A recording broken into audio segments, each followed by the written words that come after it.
Il y a encore 3 semaines, la porte-parole du gouvernement, Sibeth Ndiaye, déclarait qu'il était inutile d'en porter. Les masques étaient alors recommandés seulement pour les personnels soignants. Mais aujourd'hui, le discours a visiblement changé. Le directeur général de la Santé encourage les habitants à porter des masques alternatifs, actuellement en cours de fabrication. On fait le point avec Jeanne Benzina, Thomas Paga et Aurélie Janssens. Porter un masque dans la rue, c'était jusqu'à présent aller à contre-courant des préconisations sanitaires françaises. Leur utilisation était réservée à des usages et des populations bien spécifiques. Les masques dits chirurgicaux vendus en pharmacie étaient destinés aux patients contagieux, aux personnes à risque ou au personnel soignant. Les masques FFP2 plus sophistiqués, uniquement au personnel soignant. Quant aux masques dits alternatifs, par exemple ici en tissu, ils étaient jugés inutiles par les autorités sanitaires. Mais depuis hier, la position de la Direction générale de la santé a évolué. Leur port est même encouragé. Si nous avons l'accès à des masques, nous encouragerons effectivement le grand public, s'il le souhaite, à porter des masques, en particulier ces masques alternatifs qui sont en cours de production. L'Académie de médecine, elle, recommande que le port d'un masque grand public, aussi dit alternatif, soit rendu obligatoire pour les sorties nécessaires en période de confinement. Elle oriente même les usagers vers cette vidéo de fabrication de masques faits maison, réalisée par la Société française de stérilisation. Difficile de s'y retrouver pour certains. J'ai l'impression qu'il y a des informations contradictoires et qui se rajoutent tous les jours. Donc du coup, je les écoute un minimum parce que voilà. C'est pour ça que j'ai mis un foulard, je me dis que c'est un peu l'entre-deux. Vu qu'on ne sait pas, voilà. Il n'y avait pas assez de masques, donc on a dit que ça ne servait à rien. Parce que si on dit que ça sert à quelque chose et qu'on dit mais on n'en a pas, il faut créer une panique. L'Organisation mondiale de la santé s'est elle aussi déclarée favorable aux masques alternatifs, en réservant l'usage des masques professionnels au personnel soignant.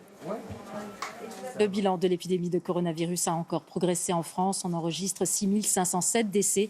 Actuellement, 27 432 personnes sont hospitalisées, dont plus de 6 600 en réanimation. Et il est important de le rappeler, plus de 14 000 sont sortis guéris de l'hôpital. Face à cette crise sanitaire inédite, plusieurs médecins, dont des anciens ministres de la Santé, lancent un appel aujourd'hui au gouvernement. Hashtag ne perdons plus de temps, signé par Philippe Douste-Blazy, Michel Barzac, mais aussi le professeur Bricaire ou l'urgentiste Patrick Pelloux. Tous demandent à ce que les médecins puissent prescrire plus facilement de la chloroquine, un médicament qui suscite toujours autant la polémique. Anne-Christine Roth, Isabelle Béchler et Yann Moine.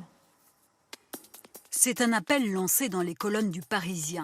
Une dizaine de personnalités du monde médical réclament de toute urgence un accès plus large à l'hydroxychloroquine, réservé jusque-là aux cas les plus graves de Covid-19. Elles demandent que chaque médecin hospitalier puisse en prescrire à tous les malades atteints de formes symptomatiques. Parmi les signataires, François Bricaire, ancien chef de service des maladies infectieuses à l'hôpital de la Pitié-Salpêtrière.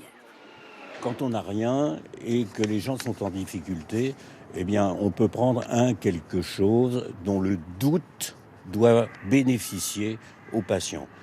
Donc, ça veut dire que, oui, on est favorable à ce que la chloroquine puisse être distribuée dans les pharmacies hospitalières.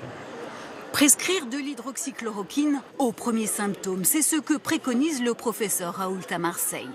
Mais il est loin de faire l'unanimité parmi ses pairs.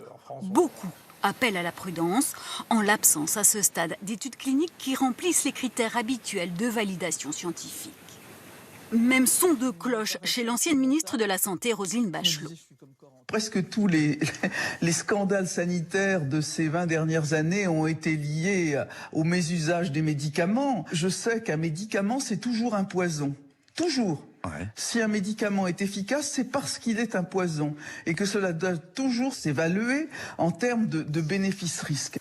Pour autant, la piste de l'hydroxychloroquine n'est pas écartée. Elle fait partie de la vaste étude clinique européenne Discovery.